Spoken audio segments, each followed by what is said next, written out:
Кубын алдарт Хавана хэмээх хотод хүрээд ирлээ. Тэгээ өчтөр онгоцны буудлын дээр буусан. Онгоцны буудлын бол яг л манай нэг хуучны социалист орны онгоцны буудлаатай адилхан тийм буудлын байна лээ. Тэгээд наашаага Улаанбаатараас нисэхэд нийтдээ бид хоёр чинь баг 24-5 цаг нислээ. Маш удаан нислээ. Стамбул хүртэл 10 цаг, Стамбулаас наашаа 14 цаг.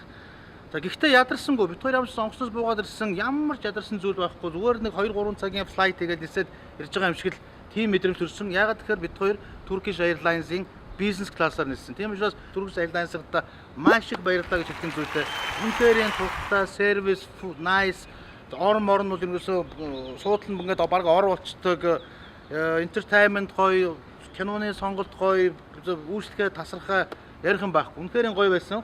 Энийг бид хоёр заавал хэлэх ёстой. Тэгээд бид хоёрыг бас энэ жилдээ маш олон аяллуудаар Turkish Airlines маань хамтарч ажиллан дэмжинэ гэсгээ бол амласан байгаа. Тийм учраас та бүхэндээ маш баярлалаа гэж хэлэх нь зүйтэй. Улаанбаатарт байхдаа бид хоёр интернетээр тэр дундаа Agoda ч юм уу booking.com-оор Хавана дахь зочдлуудыг нэлээд хайсан. Манай залуучууд ч бид хоёр туслаад хайж өгсөн. Гэтэл үнэхээр тийм хям зочдлуудыг яг интернет сүлжээгээр хайж олох бол айгүй хүндрэлтэй байд юм байна. Бараг боломжгүй шахуу. Тийм учраас хамгийн багаар $120-150 дээшээр ингээд буудлууд олдоод байсан. Батмөх гэдэг одоо элчин сайдын яамд ажилладаг Испани хэлтэй маш сайхан залуу байна. Одоо манай сүүлийн үеийн дипломат бол боловсон хүчингүүд ямар ч мундаг болцоодсон. Бид хоёрыг тосч авлаа. Элчин сайдын яамдаар очлоо. Батбаяр гээд сайд байдгийн байна. Япон судлаач хүн байдгийн байна. Маш сайхан сэтгэлтэй сайн хүн байна. Бид хоёр маш их тусаллаа.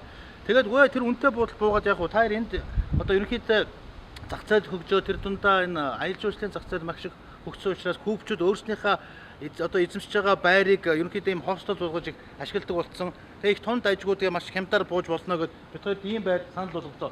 Тэгээд өнөөдөр ирээд буулаа үнэхээр таалагдлаа. Энэ нэг өрөөнд $35 одоо хөрүүлээд яах юм бол тийм гайгүй санагдлаа бидүүлээ борж үзцгээе. Хуучны байшин ерөнхийдөө энэ Хаванагаар ингээд бас өчтөр нэлээ яваад үзэхэд бол 40-50 дон 30 донд юм уу баригдсан ийм байшингууд маш их байт юм. Үнэхээр юм гоё архитектуртай, дизайнтай. Яг л нөгөө дээрийн одоо Испани, Барселона юу гэдэг тэр хотуудыг санагдуулмаа. Тэгээд энэ чинь ийм 5 өрөөг ерөнхийдөө ингээд янзлсан байна.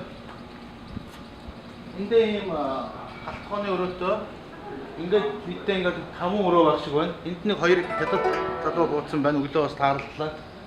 Багийн маань тэнд буусан.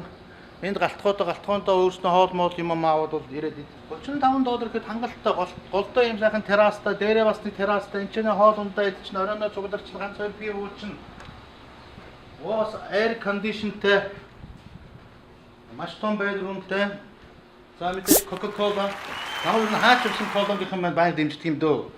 Колонгийнхан тамс маш баярлалаа гэж хэлж байна. Гэтэ зүгээр жижигхэн малгай надад өгөө уудч өмссөн чинь арай жижигдээд байгаа шүү дээ. Тэгээ нойлон тунд ажгүй маш цэвэрхэн телевизэртэй. Зөв телевизэрийн хувьд бол ганцхан суугал байдаг юм байна.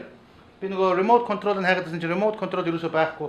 Ягаад гэсэн чинь ганцхан суугтай асаагаад нэг сууг тэгээд унтраа. За энд нэг л асуудал байгаа юм байна. Тэр нь бол интернетийн асуудал.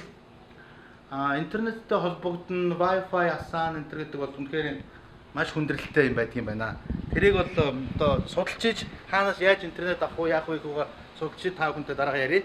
За одоо бид хоёр өглөө эндээс гараад нэг өглөөний цай олж авч уугаад өөрснөө хот руу гарыг. Тэгээд Хаванагийн төвд очиж уулзцгаая.